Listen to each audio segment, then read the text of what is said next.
Olá, meu querido irmão, minha querida irmã, que privilégio, que bênção, que prazer estarmos diante da presença do Senhor e nos comunicando, ainda que à distância, mas o Espírito que testifica na minha vida que eu sou filho de Deus, é o mesmo Espírito Santo que testifica na sua vida que você é filho de Deus, que você é filha de Deus. Portanto, nós estamos ligados pelo mesmo Espírito, onde quer que nós estejamos, porque nós temos posições geográficas, mas Deus é onipresente, Ele está em todo lugar. Então, Ele está aí com você, onde quer que você esteja, Ele está aqui comigo, aqui na sede da nossa casa de oração, e Deus está querendo falar conosco, Ele tem uma palavra para nós hoje. Mas antes, eu quero orar para que Ele nos ajude nesse período de ministração da palavra. Vamos falar com Deus. Pai amado, Deus bendito, muito obrigado, Deus, porque até aqui o Senhor tem nos ajudado. E nós, ó Deus, estamos diante do Senhor, diante da Tua presença, da qual nós não podemos nem sequer pensar em sair, porque é debaixo dela que a gente pode experimentar o cuidado, a sombra do Altíssimo, a proteção do Senhor. É na Tua presença, ó Deus, é na consciência de que estamos com o Senhor a todo momento, que nós recebemos o poder, a bênção em nossas vidas. Portanto, ó Deus, agora onde quer que essa pessoa que está nos assistindo ou nos ouvindo esteja, que o Teu Espírito esteja tocando o seu coração, o seu espírito, o seu intelecto, ó Deus, o seu físico, em nome de Jesus, que haja, ó Deus, cura espiritual, que haja cura emocional, que haja cura física, em nome de Jesus. Repreende todo o mal, toda malignidade, todo o espírito, ó Deus, que quiser atrapalhar a bênção que o Senhor tem para essa pessoa. Todo espírito maligno que quiser, ó Deus, incomodar essa vida, ó Pai, afasta dela em nome de Jesus. E toda honra, toda glória e todo louvor pertencem a Ti e pertencerão sempre a Ti, assim como está escrito na Tua palavra, que vamos ler agora, depois dessa oração, ó Deus. Em nome de Jesus, nós entregamos essa palavra, essa ministração a quem quer que esteja nos assistindo. Ó Deus, toma a minha boca, toma o meu coração, toma a minha mente e faz o mesmo com a pessoa do outro lado da tela, Pai. Em nome de Jesus, nosso Senhor e Salvador. Amém e amém. E o texto que Deus nos deu para a meditação hoje se encontra em Efésios, no capítulo 3, versos 20 e 21, onde está escrito o seguinte, é um versículo muito conhecido nosso: aquele que é capaz de fazer infinitamente mais do que tudo o que pedimos ou pensamos, de acordo com o seu poder que atua em nós, a Ele seja a glória na igreja em Cristo Jesus, por todas as gerações, para todos sempre. Amém. Amém. Aleluia. Então, deixe-me começar essa nossa palavra de hoje com algumas declarações bastante incisivas. Uma das coisas que a gente precisa entender é o seguinte: se eu não te conheço, é impossível para mim te amar. Quando a gente ouve uma celebridade dizendo aos seus fãs que os ama, eu amo vocês, isso não passa de uma falácia entre as tantas que um ser humano diz. Se você não conhece uma pessoa, se você não convive com uma pessoa, não tem como amá-la. Você pode se sentir atraído por uma pessoa, pode até se apaixonar por uma pessoa, platonicamente falando, mas amar não dá. Se você não conhece uma pessoa, não tem como amá-la. E nós não amamos a Deus com base naquilo que pensamos a respeito dele, nem com base naquilo que nós sentimos com relação a ele. Nós amamos a Deus por causa de Jesus Cristo, com base em Jesus Cristo. É impossível amar a Deus sem conhecer e amar a Jesus. Se alguém diz que é de Deus, mas não aceita Jesus, essa pessoa não sabe o que está dizendo. Por quê? Por uma razão muito simples, explicada por Paulo em Colossenses 1,15 e pelo autor aos Hebreus no capítulo 1, verso 3. Paulo diz em Colossenses 1 que Jesus é a imagem do Deus invisível. E o autor aos Hebreus, no capítulo 1, diz que ele é a exata expressão do ser de Deus. Em outras palavras, Jesus é Deus. Deus, Pai, como nós o chamamos, não é? Não pode ser visto. Ele é invisível. O Espírito Santo também não pode ser visto. Ele é Espírito. Ele é invisível. Jesus é que pode ser visto. Ele se fez um de nós para salvar a todos nós. Deus se revelou a nós de maneira que o pudéssemos ver, para que Ele pudesse nos salvar. Portanto, qualquer pessoa que não consiga ver Jesus, que não consiga aceitar Jesus, que não consiga reconhecer a sua divindade, essa pessoa não tem como ver a Deus. Não tem como entender a Deus, não tem como se relacionar com Deus, não tem como amar a Deus, visto que Jesus é o caminho, a verdade e a vida, e ninguém, diz ele, vem ao Pai senão por ele. Há um vídeo de uma mulher no Instagram que, para defender a sua crença no seu Deus, diz que Deus não é cristão. Mas ela não podia estar mais enganada. Deus não é dos cristãos, Deus não é propriedade dos cristãos. Mas se tem uma coisa que Deus é cristão. Porque foi o próprio Deus que fez de Jesus Senhor e Cristo, escrito lá em Atos no capítulo 2, verso 36. Jesus, o Cristo, é Deus encarnado, como diz João, o Evangelho de João, capítulo 1, verso 1. Jesus não só estava com Deus no princípio, ele estava com Deus porque era Deus. E não tem ninguém mais cristão do que Deus, já que o termo Cristo, que significa ungido, que é a mesma palavra que Messias, foi criado por ele na eternidade. Embora, então, os cristãos não sejam os donos de Deus, separar o cristianismo do único Deus vivo e verdadeiro é impossível. Por outro lado, associar o Deus da Bíblia, como sendo o mesmo Deus de todas as outras religiões e filosofias, isso pode sim ser uma heresia, porque as religiões têm os seus deuses. E eu não tenho nenhum problema com isso, se você tem o seu Deus. Cada um pode escolher o Deus que quiser servir. Mas dizer que o Deus da Bíblia é o mesmo Deus de todas as religiões, teologicamente falando, aí não dá. Porque ele, nesse caso, ele seria o Deus da confusão. E a Bíblia diz que ele não é o Deus da confusão. Ele seria o Deus que cria Babel, e não o Deus que desfaz Babel, já que cada religião tem seus caminhos para chegar aos seus deuses, ao céu, ao seu nirvana. Só existe um Deus verdadeiro.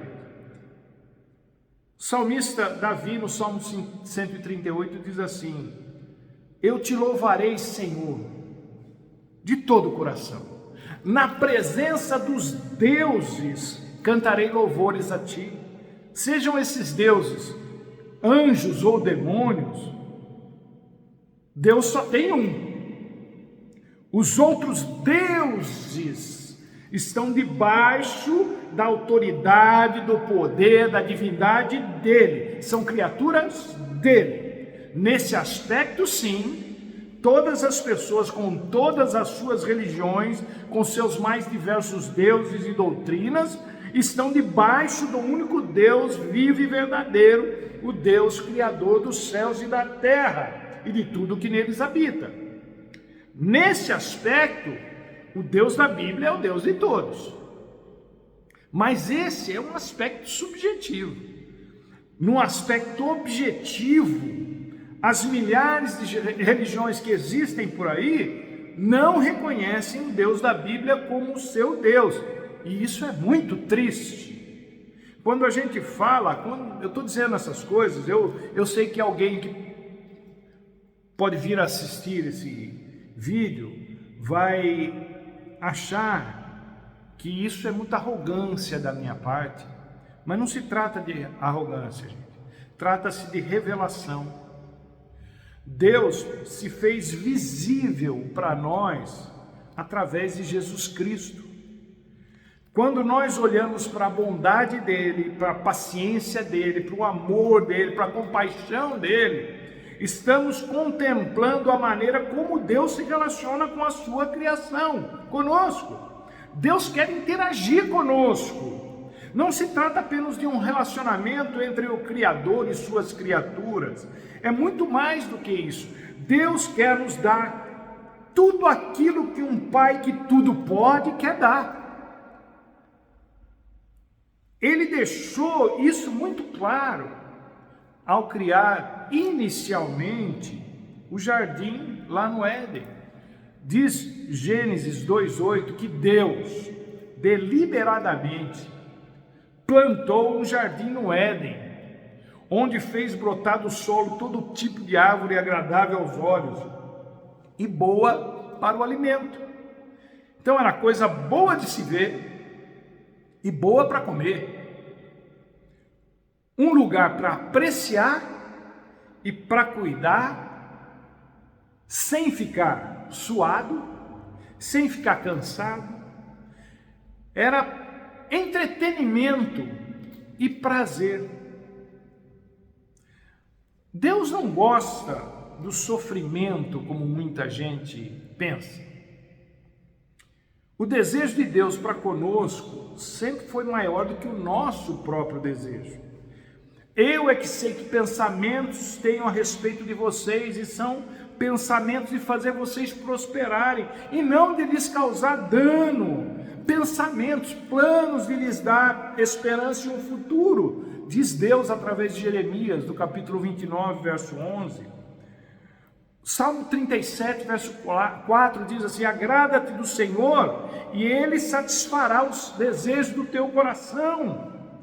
O Senhor te guiará continuamente, satisfará os teus desejos, fartará a tua alma em lugares áridos e fortalecerá os teus ossos e serás como um jardim regado, como uma fonte cujas águas nunca faltam. Isaías 58:11. Deus não está interessado em fazer apenas uma coisinha aqui e outra ali na sua vida. Ele está interessado em lhe dar todas as coisas que Ele tem na sua despensa.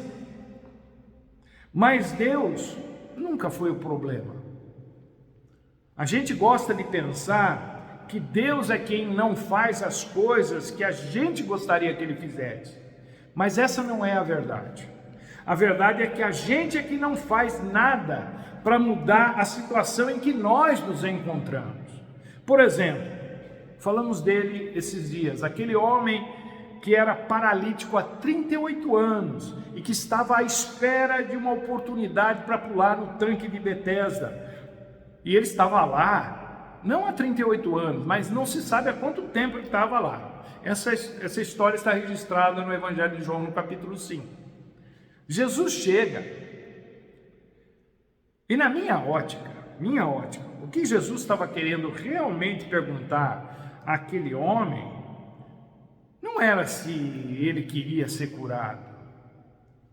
Eu entendo que por trás daquela pergunta que Jesus faz, havia uma outra, mais profunda, que era o seguinte: o que é que você está fazendo aqui, meu querido? O que é que você está fazendo com a sua vida enterrada neste lugar? Foi a mesma pergunta que Deus fez a Elias na entrada da caverna. O que é que você está fazendo aqui nessa caverna, Elias? Por mais incrível que pareça, aquilo que deveria ser algo extremamente útil para a gente, acaba se tornando o nosso maior entrave, que é a nossa capacidade de resiliência. A gente consegue se adaptar e se readaptar maravilhosamente bem a tudo. E isso pode ser o problema que nos mantém presos a uma situação que a gente pensa que Deus é que deveria mudar. O que é que você está fazendo com a sua vida enterrado nesse emprego que você não gosta e que você não vê nenhuma perspectiva de melhora? Vai esperar Deus mudar isso? Então vai esperando sentado, meu querido. O que é que você está fazendo com a sua vida, mantendo esse relacionamento tóxico? Está esperando Deus fazer alguma coisa? Então vai esperando deitado, deitada, meu querido, minha querida. Veja, Deus quer fazer muito mais. Ele é poderoso para fazer infinitamente mais. Deus quer fazer muito mais em nós e por nós do que apenas resolver um problema. O desejo de Deus é nos curar para que possamos tomar decisões sensatas debaixo da sua orientação, coerentes com a sua palavra. Deus não quer ficar resolvendo o problema da vida das pessoas, embora eventualmente Ele o faça.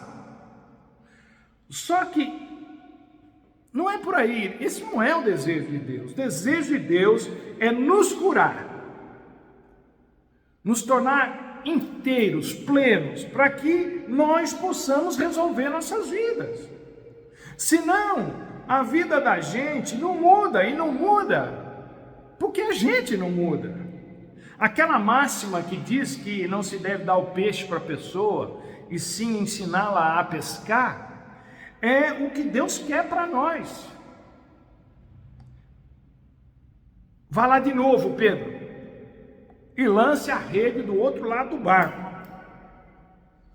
Jesus não fez assim lá no Mar da Galileia. Cardume, vem até aqui na praia que eu vou dar vocês para os meus amigos pescadores aqui que me emprestaram o barco. Não. Jesus não fez isso. Ele falou assim: Pedro, suba no barco, vá para águas mais profundas e lance a rede. O milagre só aconteceu porque Pedro fez segundo o que Jesus havia lhe dito para fazer. Lá no Éden, Deus não deu os nomes dos animais para Adão. Foi Adão que deu os nomes. Adão tinha como responsabilidade cultivar e guardar o jardim antes da queda. Não guardou? Dançou. Uma das coisas que normalmente Jesus dizia a quem ele curava de paralisia era: levanta, toma o teu leito e anda. Em outras palavras, não faça desse seu problema a sua vida, e nem o seu jeito de ganhar a vida, não. Levanta e anda. Siga com a vida. Deus não quer ficar resolvendo todos os seus problemas. Por que não, pastor? Porque se ele ficar fazendo isso, você vai continuar fazendo a mesma coisa que vinha fazendo até então. Isso é nada. Ele não quer resolver os seus problemas, ele quer resolver você. Uma vez que você se torne uma pessoa resolvida, você terá condições de resolver a sua vida quase que na sua totalidade. Quase. Não seja resiliente no que diz respeito a problemas, à vida tal qual ela é. Isso é, não se acostume com as coisas, não se amolde aos problemas. Seja resiliente com relação à sua fé, mas não em relação àquilo que lhe mantém prisioneiro, escravo, infeliz. Não se acomode com isso. Não deixe que isso seja a sua vida. O diabo não se importa que Deus resolva um ou outro problema que você tenha, porque problemas nunca vão faltar nessa vida. O que ele não quer é que você se torne uma pessoa resolvida em Deus. O que ele não quer é que você se torne uma pessoa de fé, uma pessoa que não se permite ser refém das circunstâncias. Por que não? Porque crente resolvido na fé é crente resolvido na vida. É crente que atrapalha os negócios do inferno. É crente que não se deixa afetar pelos planos diabólicos do inimigo. É crente que sabe o que Deus quer. É crente que sabe o que está fazendo, assim como Deus também sabe o que está fazendo.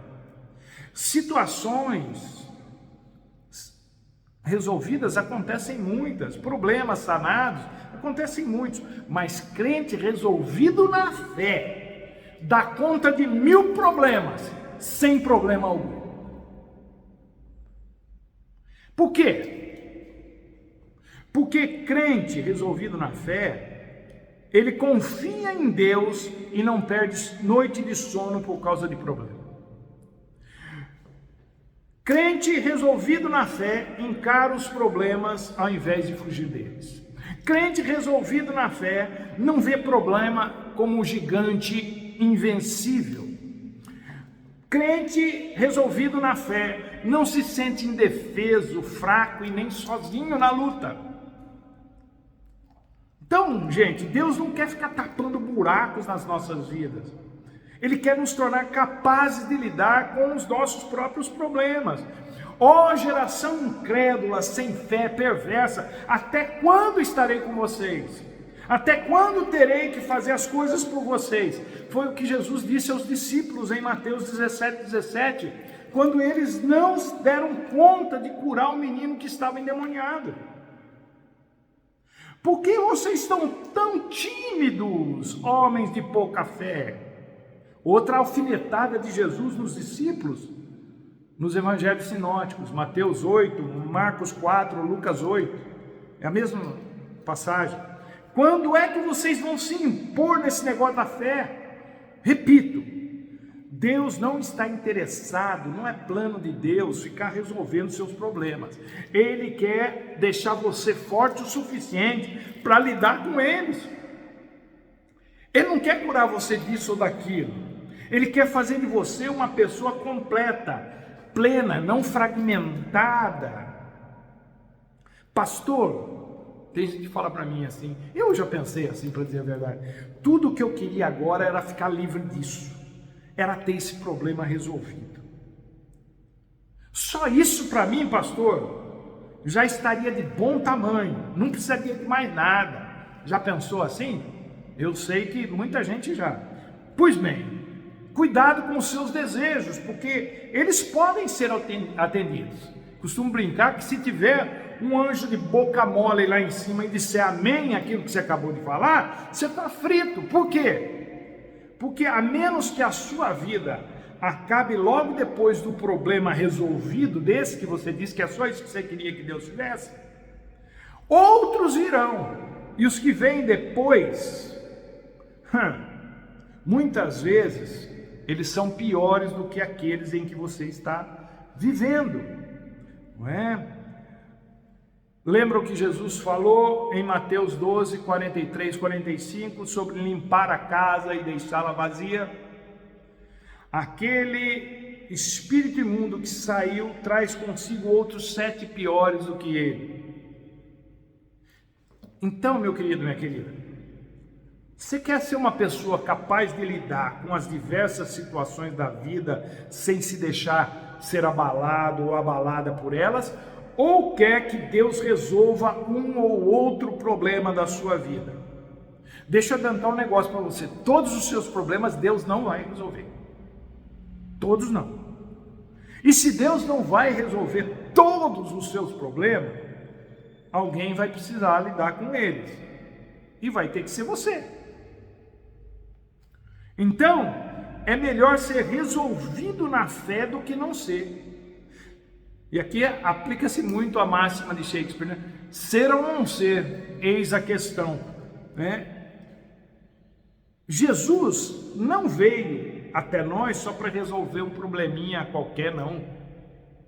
Ele veio resolver aquilo que nós não poderíamos resolver, para que todo o resto, tendo a fé respaldada nele, nós tivéssemos condições de lidar.